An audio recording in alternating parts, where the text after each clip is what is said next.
শুরুটা কবে? আল্লাহ বলে আমি সূচনাহীন অতীত থেকে আছি। আমি এমন অতীত থেকে আছি যেই অতীতের কোনো সূচনা নাই। সুবহানাল্লাহ কইবেন না? আবার আমি সীমাহীন ভবিষ্যৎ পর্যন্ত থাকবো। সুবহানাল্লাহ পড়েন।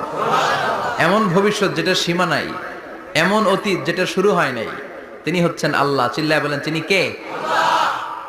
এজন্য আমরা বলি রাদিতু বিল্লাহি রাব্বা, রব হিসেবে আল্লাহ তোমারে পেয়ে আমরা খুশি।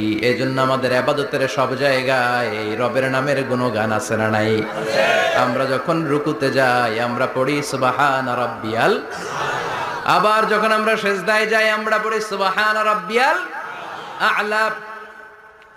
রুকুতে গেলে সুবহানা রাব্বিয়াল আযীম, আবার যখন সিজদায় যাই তখন আমরা পড়ি সুবহানা রাব্বিয়াল আ'লা। আবার কবরের জীবন যখন আমরা শুরু করে দিব, কবরের প্রথম প্রশ্ন হবে